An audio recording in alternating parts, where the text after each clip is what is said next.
गुरु की प्यारी सत्कार योग साध संगत जी, आप जी के चरणों की रज को वंदन के साथ प्रेम भरी राधा स्वामी। साध संगत जी, सत्संग जो आप सुनने जा रहे हैं वो परम संत तुलसी साहिब की वाणी पर आधारित सत्संग के वचन दादा मंगाराम जी के हैं। वो परमात्मा हम सबका प्रतिपालक है। हर जीव के प्रति उसका अपनापन और संरक्षण अस्थायी या थोड़ी देर का नहीं है, वह सदा रहने वाला है, अमर है। आइए परमार्थ की राह पर कदम बढ़ाते हुए मन में प्रेम का भाव लेकर सत्संग सुनते हैं। वाणी महाराज सुरत सहल आसमान लख पारे कोई संत तुलसी जगी जाने नहीं अति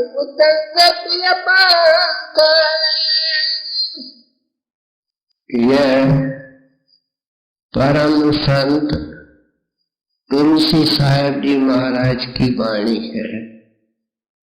हम जानते हैं कि इस नाम के दो महात्मा हुए हैं। एक गोस्वामी तुलसीदास जी महाराज जो काशी या बनारस में वर्तमान हुए और जिन्होंने रामायण की रचना की। दूसरे ये परम संत तुलसी साहिब जो जोगिया गांव हाथरस के पास है, वहां संत मत का प्रचार करते रहे। इस महात्मा के संबंध में हम सुन चुके हैं कि आपका संबंध पेशवा खानदान से था। क्या आप राजकुमार थे और आपका नाम अमृत राय पेशवा था। न सिर्फ गद्दी के हकदार थे, लेकिन आपके गद्दी निशीने की तारीख भी तय हो चुकी थी। मालिक ने बड़े ऊंचे काम के लिए भेजा था। चुपके से एक तेज घोड़े के ऊपर सवार होकर महल से भाग निकले। सिपाहियों ने पीछा किया, लेकिन कुछ बना नहीं। आप उसके बाद संतों महात्माओं के खोज में रहे, कहां कहां रहे, और आपको पूर्ण संत महात्मा कहां मिले, इस इतिहास पर पर्दा है। लेकिन पता तब चला जब जोगिया गांव के अंदर हाथरस के पास आप खुले आम संत मत का प्रचार करने लगे। आपने अपने वाणी के अंदर अपने गुरुदेव की मुक्त कंठ से प्रशंसा और महिमा की है, लेकिन नाम नहीं लिखा। ये जो नाम जिससे कि आप प्रसिद्ध हैं, ये किसने रखा इसका भी कोई पता नहीं। लगता ये है कि शायद गुरुदेव ने रखा। अब जब जोत जगती है तो दावत सिर्फ परमाणु के पास जाती है। अनेक कीड़े उड़ते फिरते हैं, वे जोत के नजदीक नहीं आते हैं।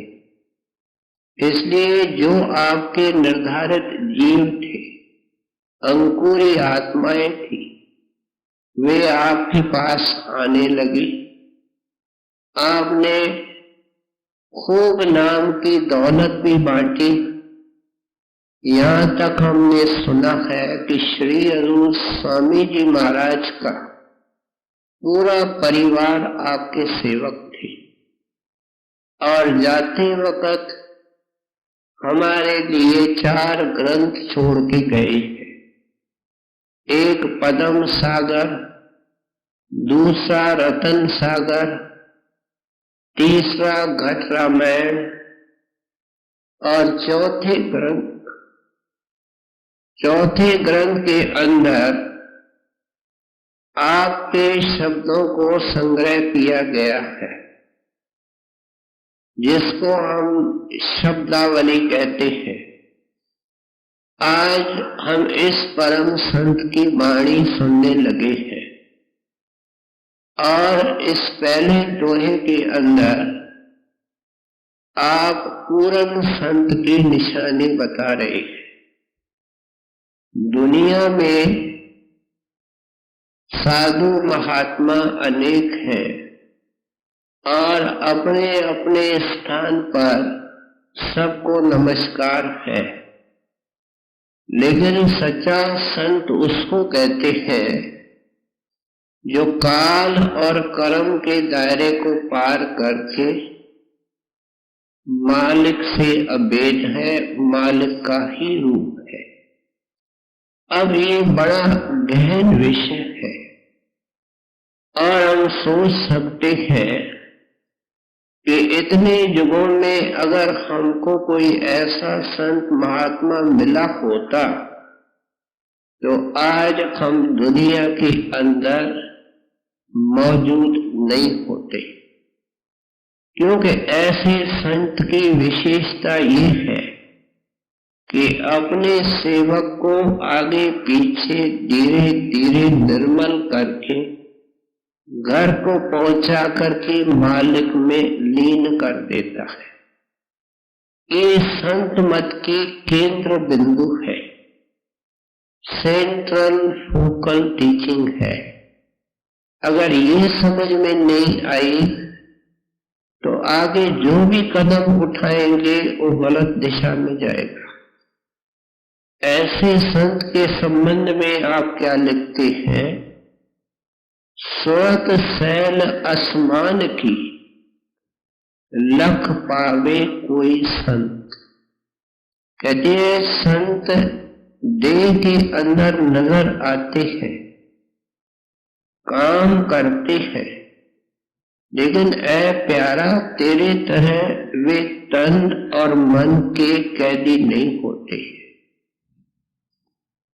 वे देह से विदेह होते हैं, मन के फंदे से आजाद होते हैं और उनकी आत्मा खंडों ब्रह्मांडों को के ऊपर प्रवास करती है, उड़ती है। तो तन और मन का पिंजरा ऐसे संतों को भी कैदी समझता आया, क्या इंसान समझता आया? धोखा खाया और तेरा कुछ बना नहीं।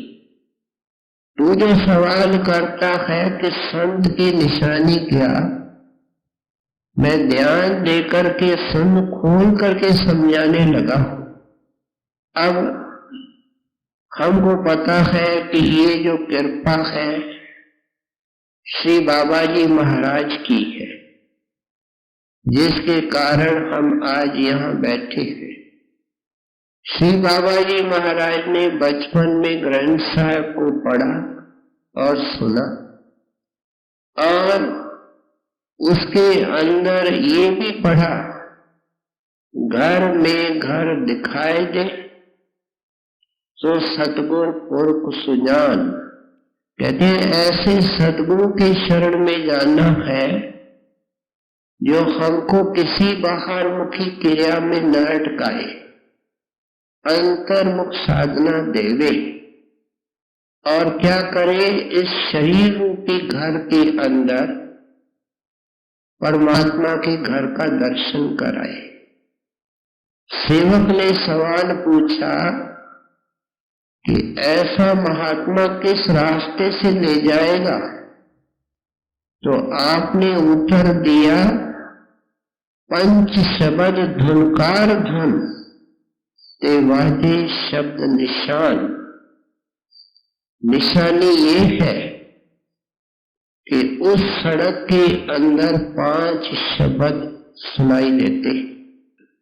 अब गुरु साहब ने किसी और जगह लिखा देही नगरी उत्तम थाना, पंचलोक वसे प्रधाना।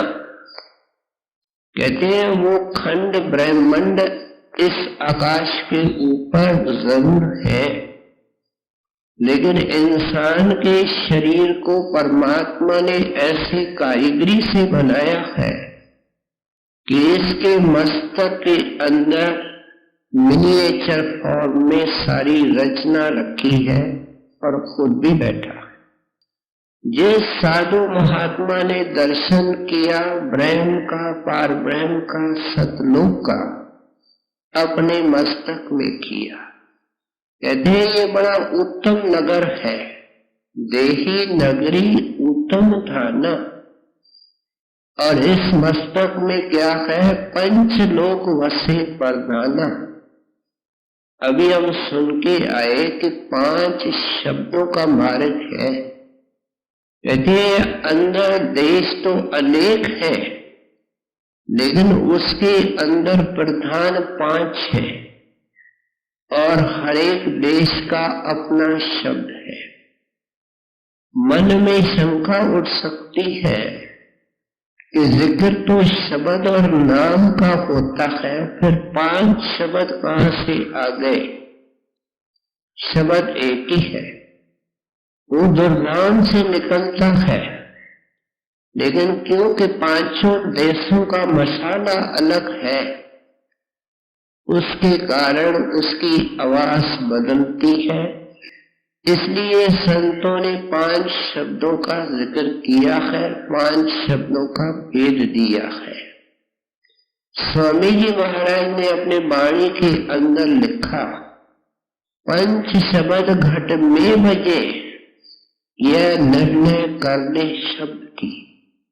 देखो मैं अंधेरे के अंदर नहीं रखता।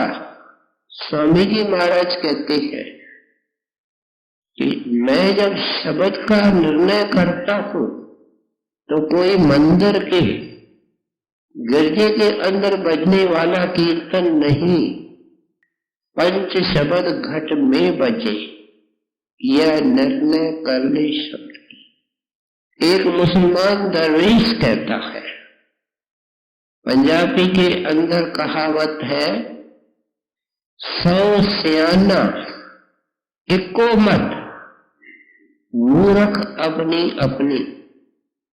जो पूर्ण संत हुए हैं उन्होंने एक चीज का जिक्र किया है। भाषा अलग हो सकती है, तरीका अलग हो सकता है। वो मुसलमान दरवेश जो कमाल का दरवेश है, मौलाना रूम लिखते हैं, वो हफ्तम फलक नौबत पंजाबी, शिव नेत्र से ऊपर 7वां आसमान शुरू होता है। क्या? आंखों तक 6 चक्कर है, उसमें रचना है, और आंखों से ऊपर शिव नेत्र के ऊपर 7वां आसमान शुरू होता है। कहते हैं जब तुम देह को खाली करके वहां पहुंचोगे, नौबत पंजाबी, तेरे को 5 प्रकार के शब्द मिलेंगे। ये आपकी भावना है कि ऐसे संत की खोज करनी है जो देह के अंदर रहता हुआ देह से न्यारा है, तन मन से न्यारा है, 3 लोक से जुदा है। इन संतन की चाल त्रिलोकी तक बंधन है, तन का और मन का, तीनों गुणों का, 25 प्रकृतियों का। पलटू साहब कहते हैं इनकी चाल न्यारी होती है। कबीर साहब ने उस चाल को क्या कहा?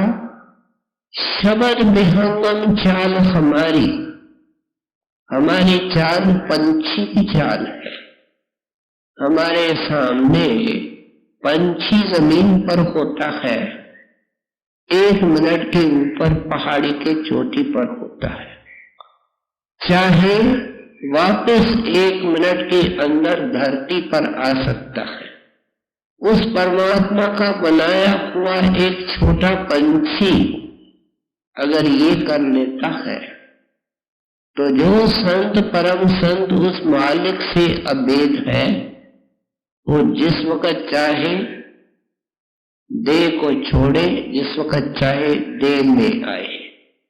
मौलाना रूम ने लिखा, उनका एक कदम तीसरे तिल में होता है, दूसरा कदम दरगाह में होता है। अगर रुकना चाहे अपने जीव के खातर तो रुक सकते हैं, लेकिन उनकी चाल ये बेहंगम चाल है। बेहंगम पंछी को कहते हैं जब तक तुमको ऐसा संत महात्मा नहीं मिलेगा, आखिर किस भावना से तुलसी साहब ने ये वाणी लिखी? क्योंकि हम अंधेरे के अंदर जगों से बढ़ते हैं, हमारी राह रोशन करना चाहते हैं, हमको सही डायरेक्शन में तलाश करने की हिदायत करते हैं और उसके चरणों की शरण लेने की हिदायत करते हैं। ये पुराने इतिहास तो क्या देखने हैं, हम अपने सत्संग के वर्तमान इतिहासों को देखें। ये महात्मा कैसे देह से विदेह होते हैं। श्री अरविंद स्वामी जी महाराज, जिनको रोशनी आपसे मिली थी, वे जाने से पहले कई बार कह चुके कि हमारे जाने का वक्त है। प्रेमी आग्रह करते रहे, सेवक से ये चीज कहां बर्दाश्त होती है। आखिर तारीख तय कर दी कि इस तारीख को जाना। आपको जाहिरी तौर पे कोई बीमारी नहीं थी, लेट गए, शरीर में थोड़ी सी कंपन आई और आंखों की पुतलियां बदली, आपने सूरत को अंतर्मुख कर दिया। कुछ ही देर के बाद फिर उन्होंने नेत्र खोले और क्या फरमाया, उसको ध्यान देकर के हम सुने। हमने अपने सूरत को सत्पुरुष के गोद में पहुंचा दिया है। महात्मा यहां बात कर रहे हैं, फरमा रहे हैं कि हमने अपने सूरत को सत्पुरुष के गोद में पहुंचा दिया है। उनके हुक्म से आपको हिदायतें देने के लिए हमको यहाँ वापस आने का हुक्म हुआ है। जो स्वामी जी महाराज ने उस अंतिम वक्त हिदायतें दी है, वे आखिरी वचन कहलाते हैं और डेरे की किताबों में प्रकाशित है, पढ़ने योग्य है। श्री बाबा जी महाराज ने एक दिन अचानक सत्संग के अंदर कह दिया कि हमारे जाने में महीने नहीं, हमारे जाने में दिन है। और जाहिरी तौर पे उनको भी कोई तकलीफ और बीमारी नहीं थी, अपने कुटिया में लेटे रहते थे। प्रेमी खास सेवक जाते थे जो अंदर में आपको पहचानते थे। गुरु की कदर अंदर जाने वाला जानता। दीनदयाल कृपा करिए, कुछ देर हमारे साथ रहिए। तो श्री बाबा जी महाराज क्या फरमाते हैं कि सूरत को हम नीचे लाने की कोशिश करते हैं, लेकिन पता नहीं स्वामी जी महाराज की क्या मौज है कि पार ब्रह्म से ऊपर ऊपर ही जा रही है, नीचे आना पसंद नहीं करती है। और इस तरह देह से विदेह हो गए। जब संत समाधि में होता है और देह में होता है तो शरीर में समाधि लगती है, लेकिन आत्मा का संबंध शरीर से कायम रहता है। अंत समय ये संबंध विच्छेद हो जाता है, कट ऑफ हो जाता है, और इसको देह को तजना कहते हैं, इसको देहांत भी कहते हैं, देह का अंत होता है। सो इसलिए कहते हैं कि ऐसे महात्मा के शरण में जाना है। बाहर से भी हम देखें कि अगर हमको विदेश जाना है तो क्या करना पड़ेगा? हमारे अंदर पहले तो उस देश के जाने का शौक हो, फिर पहला काम जो हमको करना पड़ता है वह पासपोर्ट बनवाना होता है। ये क्या है? ऐसे संत महात्मा के चरणों में जाकर के नाम दान के लिए अरदास करनी और उसको पाना। अगर हमको ऐसा संत नहीं मिला, हमको कोई योगी मिला, नाम वो भी देगा, पासपोर्ट वो भी देगा, लेकिन वो पासपोर्ट पहले स्थान का होगा। अगर योगेश्वर मिल गया तो दूसरे स्थान का ब्रह्म का पासपोर्ट मिलेगा। अगर साध गति का महात्मा मिला तो पार ब्रह्म का पासपोर्ट मिलेगा। अगर तुलसी साहेब जैसा परम संत मिला तो पासपोर्ट दुर्धाम का मिलेगा, क्योंकि जहां तक गुरु जाता है उससे परे सेवक नहीं जा सकता। फिर जब पासपोर्ट बनकर के आता है तो हमको फिर टिकट के लिए पैसे चाहिए, और पैसे हम इकट्ठे करते हैं। ये क्या है? ये नाम की कमाई है। गुरु से नाम लेकर के नाम की रगड़ लगाना, उसका जोहर निकालना, ये नाम की कमाई है, नाम का धन है। अनेक तरीकों से इसको वाणी के अंदर संतों के ने बयान किया है। इसको आत्म धन कहा, राम धन कहा, पायोरी मैंने राम रतन धन पाया। मीरा के पास बाहर के धन की कोई कमी नहीं थी, लेकिन वाणी में उस धन की महिमा करती है जो श्री गुरु रविदास जी महाराज के चरणों में बैठ करके उन्होंने पाया। तो इसलिए कहते हैं, इसको आत्म धन कहते हैं, राम धन कहते हैं, हर धन कहते हैं। गुरु साहब हमको चिताते हुए कहते हैं, तुम रोड़े इकट्ठे कर रहे हो, पत्थर इकट्ठे कर रहे हो, कागज इकट्ठे कर रहे हो, इकट्ठे क्या करो? हर धन संचो रे जन भाई। ये हरि का धन इकट्ठा करो। कैसे इकट्ठा करो? सतगुर सेवा रहो सरनाई। किसी संत महात्मा के शरण में जाओ और वो तुमको तरीका देगा कि ये धन कैसे इकट्ठा होता है। तीसरा काम जो हमको विदेश जाने के लिए करना पड़ता है वह ये होता है कि अपने घर से निकलना पड़ता है। हवाई अड्डे तक हमको जाना पड़ता है, क्योंकि जहाज वहां से उड़ान भरता है। ये क्या है? पैरों के तलियों से लेकर के सिमरन ध्यान करके आंखों तक शरीर को खाली करना, क्योंकि शिव नेत्र में वो हवाई जहाज है, शब्द का जहाज है, जिसके अंदर बैठ करके हम ऊपर के खंडों ब्रह्मांडों में जा सकते।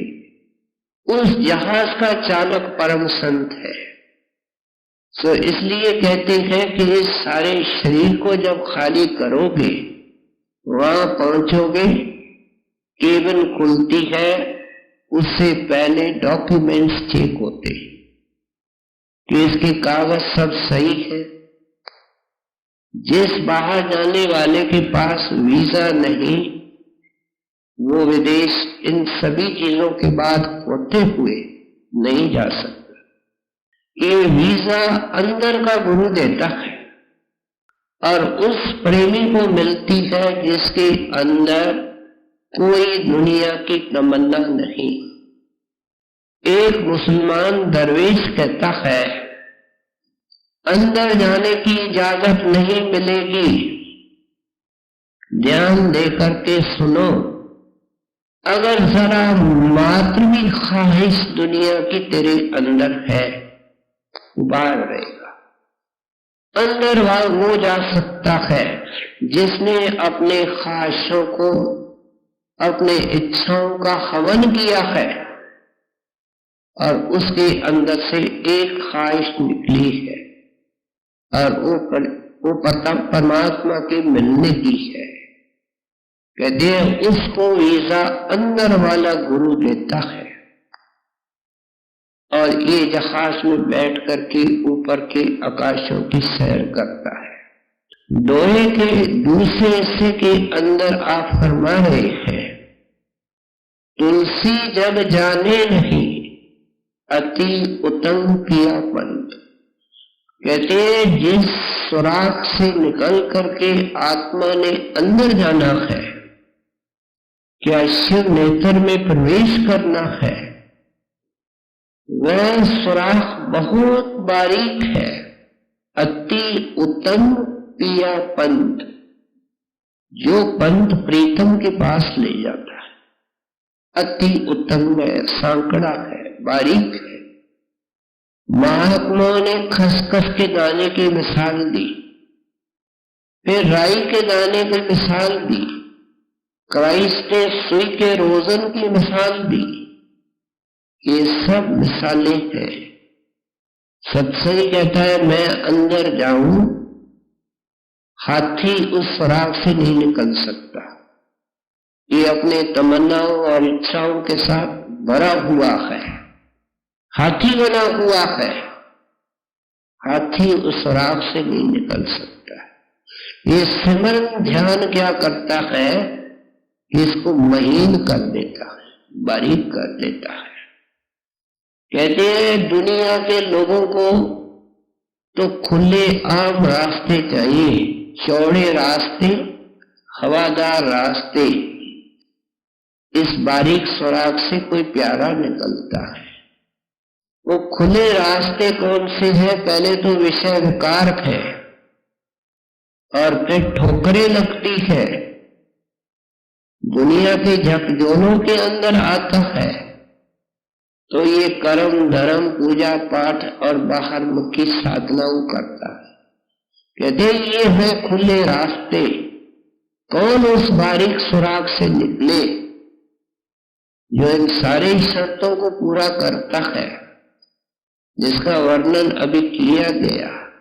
कहते उसके रास्ते, उसका रास्ता खुलता है। इस विषय को लेकर के तुलसी साहब आज हमारे सामने अच्छी तरह खोल के रखते हैं कि हम दुनिया में क्यों अटके हुए, क्या क्या रुकावटें हैं, किस तरीके से इनके ऊपर विजय पाकर के इस महाजाल से निकल सकते हैं, निकलने के बाद हालत क्या होती है। इन सभी दिनों को खोल करके आगे समझाते हैं। सूरत सल आसमान की लख पावे कोई संत, तुलसी जगी जाने नहीं अति उत्तम पंथ। जिना चार का खेल है झूठा जगत पसार, जिन बिचारे पति ना रखा मुझे भोजन दार। कहते हैं पहले इस दुनिया की असलियत समझो। अभी तक हमने इस दुनिया की असलियत और वास्तविकता समझी नहीं कि दुनिया क्या है। दिनाचार का खेल है, खेल असलियत नहीं होती है।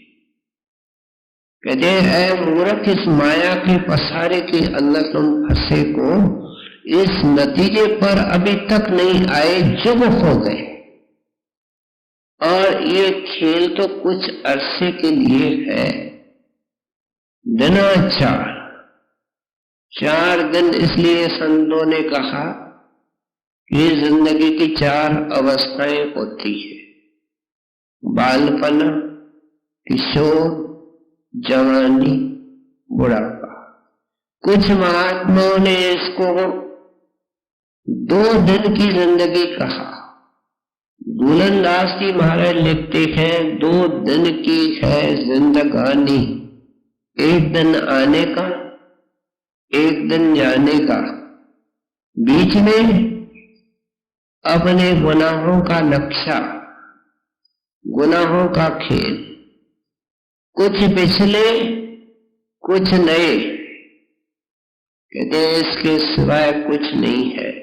इसलिए क्या कर, लाए लिव गुरु के चरणन। लिव किसको कहते हैं, जो टूटती ही नहीं। और सावधान करते हैं कि तेरा दुश्मन कौन है, आलस मत कर प्राणी। तेरा दुश्मन आलस है तो मुलतवी कहता करता है। 10-20 साल सत्संगी के कैसे ये खा गया, मन चतुर चालाक, कहते आलस के जरिए। सो इसलिए संतों महात्माओं ने समझाया कि ये दुनिया एक रैन बसेरा है, चलती हुई बलिया है। और तू यहाँ इस खेल के अंदर इसलिए अटका हुआ है कि इसके अंदर बहुत सारी चीजें लुभाने वाली है। लेकिन अगर एक आदमी दफ्तर को जा रहा है या मजदूर काम को जा रहा है और रास्ते में कोई नुमाइश और मेला देखता है, उसमें खड़ा हो जाता है, तो शाम को क्या होगा, खाली हाथ होगा, बच्चों को रोटी तक नहीं खिला सकेगा, खुद भूखा मरेगा। कहते ये तेरी हालत है। तू आया है, मालिक ने तेरे को भेजा है नाम की कमाई के लिए, भक्ति मालिक की करने के लिए। तुम इस माया के पसारे के अंदर खचाखच डूबे हुए हो। संत पुकार पुकार करके कहते हैं, लेकिन सुनता कौन है। इसलिए कहते हैं कि भाई ये जो देह है, इसके कारण तो तेरे को खेल अच्छा लगता है।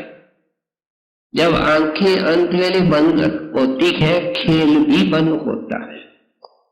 क्या पहले नाटक होता है, ड्रामा होता है, अनेक अनेक दृश्य स्टेज पर आते हैं, और जब खेल खत्म होता है तो क्या होता है, सफेद पर्दा गिरता है।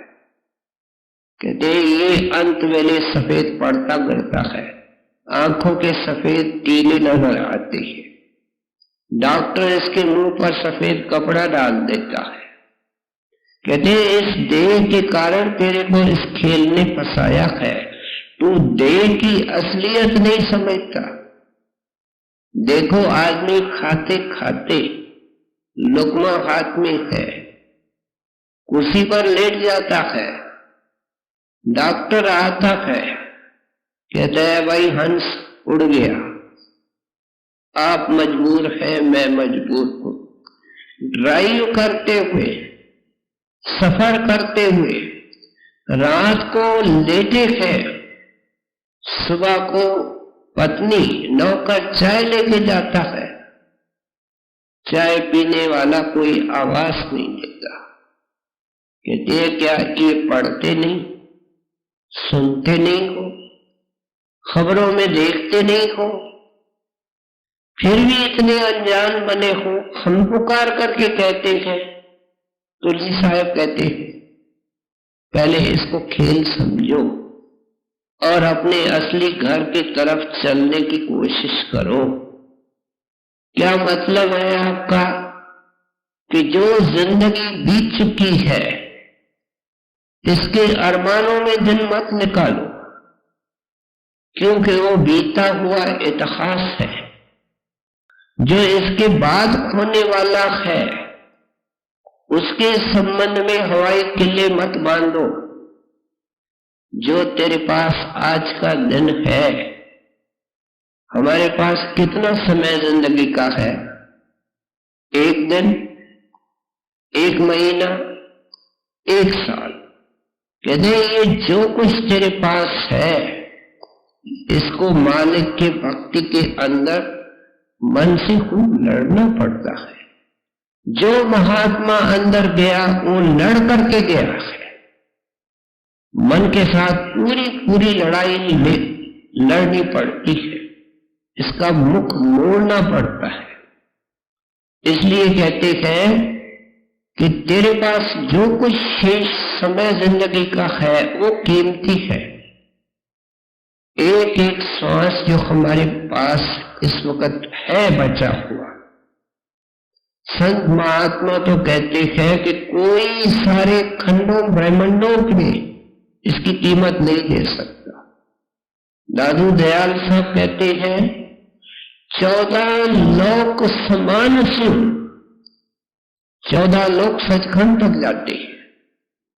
14 लोक समान शिव काहे रेत मिलाए? ऐ मूर्ख बंदा, उसको रेती के अंदर मिला रहे हो? क्या उसको बर्बाद कर रहे हो? क्या चंदन को कोयले बना रहे हो? हमारे शास्त्रों में एक दृष्टांत है कि शाम हो चुकी थी, अंधेरा। एक नौजवान समुद्र के किनारे जा रहा है, देखता है एक थैली पड़ी है, उसको उठाता है, खोलता है, देखता है इसमें रोड़े पड़े हैं। अब मन को बहलाने के लिए एक एक रोड़ा निकाल करके सागर में फेंकता जाता है। इतने में शहर आ गया। शहर में रोशनी थी। थैली को देखता है कि इसमें एक पत्थर बाकी बचा है। जब निकाल करके देखता है तो दंग रह जाता है कि ये तो जवाहर है। आप सोचो उसको कितनी ठोकर लगी होगी कि मालिक ने मुझे पूरी थैली हीरों की दी, मैंने अंधेरे के कारण, अज्ञान के कारण उसको पानी के हवाले कर दी। हमने जितने श्वास हवाले किए हैं माया के सागर में फेंके। यदि एक साल है, एक महीना है, एक दिन है, जो उस थैली के अंदर पत्थर बच्चा है वो तेरा है। उस आदमी ने क्या किया होगा? उस हीरे को, उस जवाहर को किसी जोड़ी को दिया होगा और अमीर बन गया होगा। अफसोस मन में जरूर रह गया होगा कि सारी थैली होती तो क्या होता। तो इसलिए कहते हैं जो निकल गया है समय, वो निकल गया है। आज जो श्वास तेरे निकल रहे हैं वो तेरे हैं। आज भलो भजन को अवसर, कल की कौन जाने। कहते कल के ऊपर जिसने रखा वो कभी भी भजन सिमरन करके नहीं सका, वो खाली गया। जिस साधु, जिस साधक ने किया, आज से शुरू किया, अब से शुरू किया। ये सत्संग कोई कथा नहीं है, कहानी नहीं है। ये जिंदगी के बदलने की दिशा देता है, प्रेरणा देता है कि कैसे अपनी जिंदगी बदल सकते हो। कहते हैं इन रोड़ों की चौकीदारी, कागजों की चौकीदारी करते को, क्योंकि खेल के अंधेरे में हो। तुम्हारी पूंजी तेरे श्वास है। जिन विचार पति ना लखा, मेरी बात के ऊपर अगर तुमने विचार नहीं किया और तुमने पति के गोद में पहुंच करके सुहाग का टीका नहीं लिया, क्या आत्मा को तन मन से आजाद नहीं किया, ये दुहाग तेरे को वापस दुनिया के अंदर ले आएगा, जन्म मरण के अंदर ले आएगा। जिना चार का खेल है झूठा जगत पसारे, जिन बिचारे पति ना रखा, बूढ़े भोजन धारे। एक भरोसा एक पल, एक आस एक विश्वास, छोटी सलल गुरु चरण, चात्रक तुलसीदास। अब कहते हैं कि अगर ऐसा किस्मत से संत मिले और दया करके तेरे को अपने चरणों की शरण दे, देशों के देश कौमों की कौमें नाम से खाली है। कहते हैं अगर तुम खुशकिस्मत इंसान को इस वाणी को सुन करके ऐसे संत की तलाश करते हो, वे तुम्हारे ऊपर दया करके अपने चरणों में बुलाते हैं और अंदर के खजाने की चाबियां देते हैं। सिमरन ध्यान शब्द का सुनना, ये खजाने की चाबियां है। तो फिर क्या कर, एक भरोसा एक बल, एक आस विश्वास, सब तरफ से अपने भरोसे और सहारे हटा ले, एक नाम का और गुरु का भरोसा रख ले। दुनिया का कारोबार बगैर भरोसे के नहीं चलता है, विश्वास के नहीं चलता है। पत्नी का पति पर, पति का पत्नी पर, सेठ का नौकर पर और नौकर का सेठ पर, हर जगह मुसाफिर का रेलगाड़ी के जो बनाने वाले चलाने वाले हैं उनके ऊपर अगर भरोसा नहीं है, कोई रेलगाड़ी में नहीं बैठेगा, कोई हवाई जहाज नहीं बैठेगा। इसलिए समझाते हैं कि इस तरह का भरोसा दे करके ही तू पा सकता है। आपके कहने का मतलब है कि नाम लेने से पहले जीव को अनेक भरोसे, अनेक सहारे होते हैं, मान का, शान का, धन का, रिश्तेदारों का। कह दो मेरे 6 बेटे हैं, मेरी इतनी जायदाद है। जब आंखें बंद होती है वो सब मिलकर के कहते हैं जल्दी करो, वाह धन की कुछ सोच कर मनवा। जब वो 6 ही बेटे क्या कहेंगे, ले चल कोसी, भाई ले चलो, लगाओ ठिकाने। तू बात को पकड़ता नहीं, असलियत को समझता नहीं, इसलिए उसके ऊपर विश्वास रख। जो तेरा है अंत वेले तेरे साथ रह सकता है और परलोक में तेरे साथ है।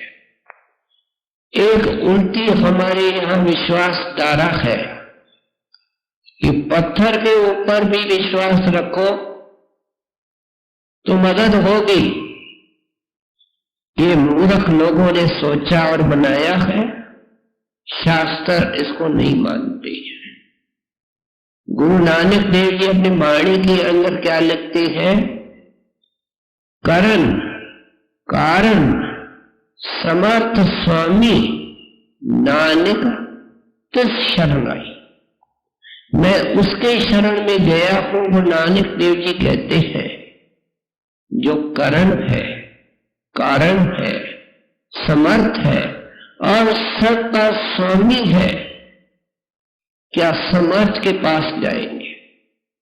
अगर हम एक बाबू के पीछे लगे रहे और विश्वास रखा तो क्या हमारे को कोई मिनिस्टर बना देगा, कोई बहुत बड़ा अफसर बना देगा?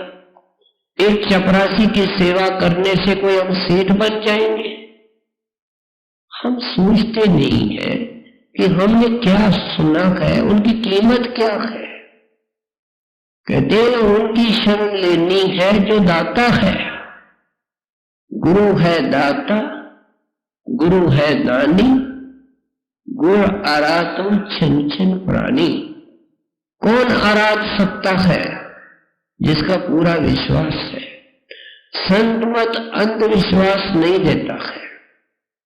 वे कहते हैं कि जितनी खोज करनी है करो। श्री बाबा जी महाराज ने कितने साल खोजा? आपकी कसौटी 5 शब्दों वाला मालिक से अभेद, सिर किसी के आगे नहीं झुकाया।